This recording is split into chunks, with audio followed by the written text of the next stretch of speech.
তো বাপ দাদাদের যেটা গ্রহণ করার আলহামদুলিল্লাহ গ্রহণ করুন, বাপ দাদাদের যেটা বর্জন করান সেটা ছাড়তে হবে কি হবে না বলেন? ছাড়তে হবে কি হবে না? 5 ওয়াক্তের নামাজি মুসল্লি দিনদার পরহেজগার, মা মরে গেছে, বড় গরু জবাই করে দিয়ে পুরো এলাকাবাসীকে ডেকে 40 হচ্ছে। এই যে বাবা এটা কোথায় আছে, কোরআন হাদিসে কোথাও আছে? বলছে নাই তো কি হয়েছে, বাপ দাদা করেছে করছি। বাপ দাদাটা একটা বিশাল বড় দলিল প্রথম থেকে। ওই বুড়ি মায়েরও দলিল হচ্ছে বাপ দাদা। বাপ দাদার ধর্ম ছাড়িয়ে দিচ্ছে, তাই আমি চলে যাচ্ছি। নবীজি সাল্লাল্লাহু আলাইহি সাল্লাম কিছুই বলেননি, গন্তব্যস্থলে যখন পৌঁছিয়ে দিয়েছেন, এরপরে বুড়িমা জিজ্ঞাসা করছেন, বাবা তুমি একটা তরতাজা যুবক ছেলে মক্কার, আমি তোমার সাথে এত গল্প করে করে এলাম, তো তোমাকেও যাবার বেলায় একটু নসিহত করি, বাবা ওই মোহাম্মদের কাছে তুমি যেও না। তুমি যেহেতু আমার উপকার করলে, আমি একটা উপকার করছি, মোহাম্মদের কাছে তুমি যেও না। তো আর একটা বাবা তোমার কাছে আমার আবেদন, সারা রাস্তা আমার খিদমত করলে, তো তুমি মক্কার এত ভালো মানুষ, যদি পরবর্তীকালে আমার কাছে কোনো মানুষ আছে, আমি তাকে ঠিকানা দিব যে মক্কায় গিয়ে একজন মোহাম্মদ নামে ভালো মানুষ আছে, তার কাছে যাবে। হ্যাঁ, একটা যুবক আছে, মোহাম্মদ সে তো জানে না, একটা যুবক আছে, তো তুমি তোমার নামটা বলে যাও, তাহলে আমি বলতে পারবো যে ওই অমুক ব্যক্তির কাছে যাও, সে তোমাকে গাইড করবে, সে তোমাকে দিক নির্দেশনা দিবে। মোহাম্মদ সাল্লাল্লাহু আলাইহি সাল্লাম তখন হাসতে হাসতে বলছেন, বুড়িমা এই এতক্ষণ যাবৎ সারা রাস্তায় যে ব্যক্তির বদনাম করে করে এলেন, আমি হচ্ছি ওই মোহাম্মদ, আমি হচ্ছি ওই মোহাম্মদ। তাহলে আজকে যারা ইসলামের দিকে সন্ত্রাসবাদীদের আঙ্গুল তুলে, রেলওয়ে স্টেশনে, বোম্বাইয়ের কোন রেলওয়ে স্টেশনে হামলা হলো, মুসলমানের সাথে জুড়ে দেওয়া হলো, দাদর স্টেশনে হামলা হচ্ছে, মুসলমানের সাথে লাগিয়ে দেওয়া হচ্ছে, কোথাও কোনো হামলা হলো, রেলে হামলা হচ্ছে, মুসলমানের সাথে জুড়ে দেওয়া হলো। ও পৃথিবীবাসী, বিশেষ করে ভারতবর্ষের মানুষ, বিশেষ করে ওই সকল মানুষ যারা মুসলমানদের দিকে এরকম আঙুল তোলো, আমি তাদেরকে লক্ষ্য করে বলছি, যেহেতু বয়ানটা ইউটিউবে লাইভ চলছে, মুসলমানের সম্পর্ক সন্ত্রাসের সাথে না ছিল, না কিয়ামত পর্যন্ত থাকবে। মুসলমান সন্ত্রাসের বিরুদ্ধে, মুসলমান ডাকাতের বিরুদ্ধে, মুসলমান জেনা ব্যভিচারের বিরুদ্ধে, মুসলমান অন্যায় অত্যাচারের বিরুদ্ধে সেদিনও ছিল, আজও আছে, আর যতদিন এই পৃথিবীর বুকে থাকবে ততদিন মুসলমানদের বিরুদ্ধেই থাকবে ইনশাআল্লাহ। মুসলমানের সম্পর্ক সন্ত্রাসের সাথে নাই। নবীজির জীবনী পড়ো, যারা মোহাম্মদকে সন্ত্রাসী মোহাম্মদ বলো, যারা বড় কোরআনের মধ্যে সন্ত্রাসের কথাবার্তা আছে, যারা বলে কোরআনের মধ্যে বলা হয়েছে কাফের বেদির মুশরিকদেরকে যেখানেই পাবে সেখানেই হত্যা করে দাও, কোরআনকে নিয়ে গবেষণা করো, কোরআনকে নিয়ে পড়ো, বিশ্ব নবীর জীবন আদর্শ পড়ো, কসম করে বলছি আজ না হয় কাল, পড়তে পড়তে পড়তে পড়তে একদিন তুমিও মুসলমান হতে বাধ্য হবে ইনশাআল্লাহ। এমন একটা ধর্ম, আফালা ইয়াতাদাব্বারুনাল কুরআন আম আলা কুলুবিন আকফালুহা, কোরআন শরীফ 5 নম্বর পারার একটা আয়াত। ইংরেজ কোরআন পড়তে আরম্ভ করলো যে কোরআনকে নিয়ে একটু গবেষণা করা দরকার। যখন কোরআন পড়তে পড়তে পড়তে পড়তে এই আয়াতটা পর্যন্ত এসছে, যখন তরজমাটা পড়ে নিল, আল্লাহ পাক বলছেন, পৃথিবীর মানুষেরা তোমরা কি গবেষণা করো না? এই কোরআনটা যদি আল্লাহর না হয়ে অন্য কারণ হতো, তাহলে এই কোরআনের মধ্যে অনেক ভুল ভ্রান্তি থাকতো, কোরআনের মধ্যে অনেক মতবিরোধ থাকতো। যেহেতু এই কোরআনটা একমাত্র আল্লাহর পক্ষ থেকে নাযিলকৃত একটা কিতাব, এজন্য এই কোরআনের মধ্যে কোন রকমের কোনো মতবিরোধ নেই, এই কোরআনের মধ্যে কোনো ভুল ভ্রান্তি নেই। এই ইংরেজ গবেষক পড়তে পড়তে পড়তে পড়তে সেও মুসলমান হতে বাধ্য হলো। বলুন সুবহানাল্লাহ। আপনি ইউটিউব সার্চ করুন, গুগল সার্চ করুন, দেখবেন লেটেস্ট খবর আসবে, নতুন নতুন খবর। বড় বড় বিজ্ঞান আজকে মুসলমান হতে বাধ্য হচ্ছে, বড় বড় ডাক্তার আজকে মুসলমান হতে বাধ্য হচ্ছে, আজকে বড় বড় সায়েন্টিস্ট তারা মুসলমান হয়ে যাচ্ছে, ইসলাম ধর্মকে গ্রহণ করছে।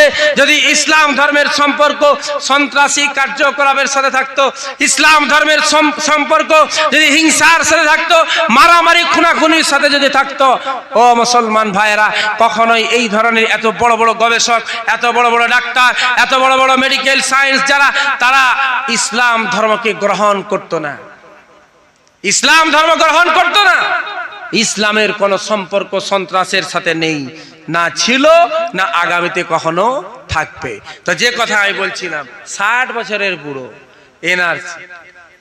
এনআরসির ভয়, বলছে আমার এই আধার কার্ড ভোটার কার্ডটা বাবা একটু ঠিক করে দাও।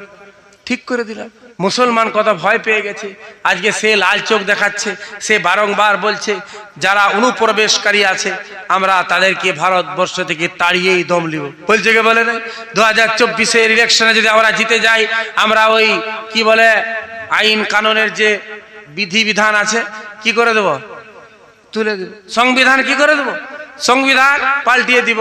আমরা কাশ্মীরের সংবিধান পরিবর্তন করে দিয়েছি, ভারতবর্ষের অনেক সংবিধান আমরা পরিবর্তন করে দিয়েছি।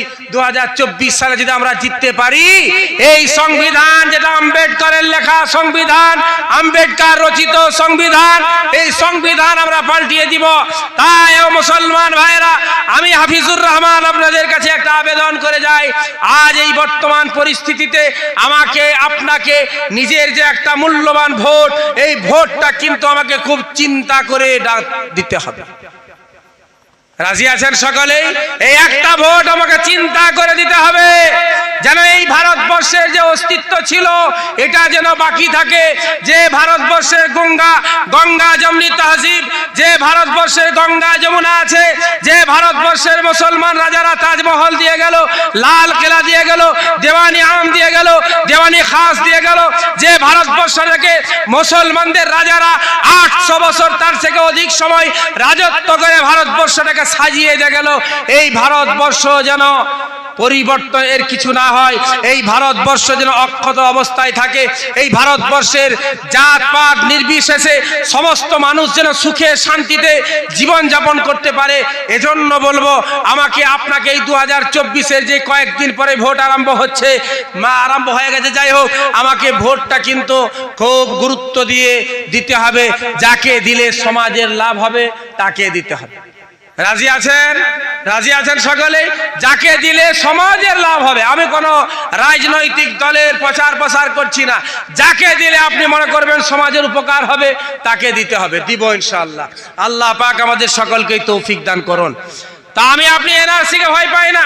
যে কথা বলছিলাম, ফেরাউন এই পৃথিবীর বুকে এসেছিল, সেও রাজত্ব করেছে 400 বছর পর্যন্ত। তার মাথার মধ্যে কোনো ব্যথা হয়নি, ব্যায়াম হয়নি, তার শরীর অসুস্থ হয়নি, জ্বর জ্বালা তাকে আক্রান্ত হয়নি, জ্বর জ্বালা তাকে ধরতে পারে নাই, পায়খানা বমি কখনো হয়নি, কোন রকমের কোন রোগ আল্লাহ পাক তাকে দেয়নি। কারণ আল্লাহর সিস্টেমটা হচ্ছে, আল্লাহর কোন বান্দা যখন নাফরমানি করে আল্লাহ রাব্বুল আলামিন তখন তাকে আরো বেশি সুযোগ দিয়ে থাকেন। যখন কেউ নাফরমানি করে আল্লাহ তাকে সুযোগ দিয়ে দেন, সুযোগ দেন, তুমি তোমার রশিটাকে আল্লাহ একটু লুজ করে দেন, ঢিলা করে দেন, ছোট উড়ো, যতদূর উড়ার আছে উড়ো। যেদিন আমি টানবো তোমার কোনো বাপ তোমাকে রক্ষা করতে পারবে না। যেভাবে ফেরাউনকে তার কোনো বাপ, কোনো পিতা, তার কোনো কেউ তাকে রক্ষা করতে পারে না, নীল নদীতে তাকে ডুবে মরতে হয়েছিল। নমরুদকে যেমন কেউ রক্ষা করতে পারেনি, তাকে মরে যেতে হয়েছিল। ইব্রাহিম নবী একজন নবী। ও মুসলমান ভাইরা আমার, ভয় পাওয়ার কোনো কারণ নাই, ভয় পাওয়ার কোনো প্রয়োজন নাই, কাউকে ভয় করব না, একমাত্র ভয় করব আল্লাহ রাব্বুল আলামিন। একমাত্র ভয় আল্লাহ। ইব্রাহিম আলাইহিস সালাম একজন নবী, একজন রাসূল, আল্লাহর খলিল, যাকে খলিলুল্লাহ বলা হয়েছে, আল্লাহ যাকে নিজের বন্ধু বানিয়েছিলেন। নমরুদ যখন দেখলে ইব্রাহিম আমাকে মানছে না, ইব্রাহিম আমাকে মানছে না, আমার রাজ্যে, আমার রাষ্ট্রে এক আল্লাহর কথা প্রচার করছে, নমরুদ তখন বলল এই ইব্রাহিমকে দুনিয়া থেকে উঠিয়ে দিতে হবে, ইব্রাহিমকে মেরে ফেলতে হবে। চেষ্টা করেছিল, করে নাই, কথা বলেন? চেষ্টা করেছিল, তাকে চড়ক বানানো হলো, চড়ক বানানো হলো, কাঠ দিয়ে একটা চড়ক বানানো হলো। কারণ আগুনটা এত তেজ হয়েছে, এমন আগুন তারা জ্বালিয়েছে তার ধারে কাছে যাওয়া যাচ্ছে না। 500 মিটার, 1 কিলোমিটার পর্যন্ত উপরে পাখি উড়ে গেলে তাকেও টেনে ঢুকিয়ে দিচ্ছি, এমন আগুন জ্বালিয়েছি, চুম্বকের মতো আকর্ষণ করে নিচ্ছি। চড়ক বানানো হলো, চড়কের মধ্যে ইব্রাহিম আলাইহিস সালামকে বানা হচ্ছে। ইব্রাহিম একজন নবী, নমরুদ একজন আল্লাহর নাফরমান। একটা জিনিস বোঝানোর জন্য বলছি, নমরুদ একজন নাফরমান, ইব্রাহিম একজন নবী। একজন আল্লাহর শত্রু, একজন আল্লাহর বন্ধু। আল্লাহর শত্রুর রশি আল্লাহ ঢিলা করে দিয়েছে, ছেড়ে দিয়েছে, যাও। আল্লাহর বন্ধু তাকে উলঙ্গ করা হচ্ছে, চড়কের উপর বেঁধে দেওয়া হয়েছে, কাপড়গুলি খুলে দেওয়া হচ্ছে বস্ত্রহীন অবস্থায়। আবার কাপড়গুলি খুলছে নমরুদ নয়, নমরুদের কোনো দরবারে নয়, বরং ইব্রাহিম আলাইহিস সালাতু ওয়াস সালামের যে আব্বা, ইব্রাহিম নবীর আব্বা, সে নিজ হাত দিয়ে ছেলের শরীরের পোশাকগুলোকে খুলে দিচ্ছে। পোশাক খুলে দেওয়া হলো, বস্ত্রহীন অবস্থায় উলঙ্গ শরীরে আগুনের মধ্যে ফেলে দেওয়া হলো। আল্লাহ রাব্বুল আলামিন সর্বশক্তিমান, তার হাতেই সব শক্তি। পানি বর্ষণ করে আগুনটাকে নিভিয়ে দিতে পারতেন। কথা বলেন, পারতেন না পারতেন না? আগুনটাকে নিভিয়ে দিতে পারতেন। আল্লাহ রাব্বুল আলামিন ওই সময়তেই নমরুদকেও জমিনে ধসিয়ে দিতে পারতেন, কিন্তু ধসান নাই। আগুনটাকে ঝড়ে উড়িয়ে নিয়ে যেতে পারতেন, উড়িয়ে নিয়ে যান নাই। পানি বর্ষণ করে নিভিয়ে দিতে পারতেন, তাও করেন নাই। নমরুদকে মেরে দিতে পারতেন, তাও করেন নাই। বরং তাদেরকে ছাড় দিয়েছে, ছেড়ে দেন নাই। ছাড় দিয়েছে, ছাড় দিয়েছে। এখন তোমাকে আমি ছাড় দিচ্ছি, যা ইচ্ছা তাই করো। ইব্রাহিম নবীকে আগুনে ফেলে দেওয়া হলো।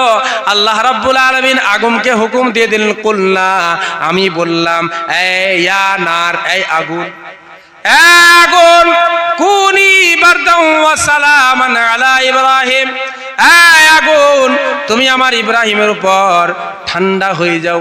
সালামান, সালামতির সাথে। এতটা ঠান্ডা হয়ে যেও না যেটা আমার নবী সহ্য করতে পারবে না, আর এতটা গরমও থাকা চলবে না যেটা আমার নবী সহ্য করতে পারবে না। একটা মানুষের চামড়া যেটা সহ্য করতে পারবে সেইভাবে তুমি ঠান্ডা হয়ে যাও। আগুন ঠান্ডা হয়েছিল কি হয়নি? আগুন ঠান্ডা হয়েছিল। ইব্রাহিম নবী আলাইহিস সালাতু ওয়াস সালাম জান্নাতের চেয়ার নিয়ে জান্নাতের খাবার ওই আগুনের মধ্যে বসে বসে খাচ্ছেন, কোনো অসুবিধা নাই। ও মুসলমান ভাইরা, চলুন দ্বিতীয় ঘটনা। ফেরাউন, ফেরাউনের নাম হচ্ছে ফেরাউন, তার বংশের নাম হচ্ছে কিপ্তি। আর মুসা নবীর বংশের নাম হচ্ছে বনি ইসরাইল। বনি ইসরাইলের এক ব্যক্তি আর কিপ্তি বংশের এক ব্যক্তি রাস্তায় লড়াই করছে, রাস্তায় ঝগড়া করছে। মুসা আলাইহিস সালাতু ওয়াস সালাম যখন দেখলেন দুই ব্যক্তির মধ্যে ঝগড়া হচ্ছে, একটা কিপ্তি বংশের মানুষ ফেরাউনের লোক, আর একটা আমার লোক, মুসা আলাইহিস সালাতু ওয়াস সালাম কাছে গেলেন, গিয়ে ওই ফেরাউন বংশের লোকটাকে ধমক দেওয়ার জন্য হালকা থাপ্পড় মেরেছেন।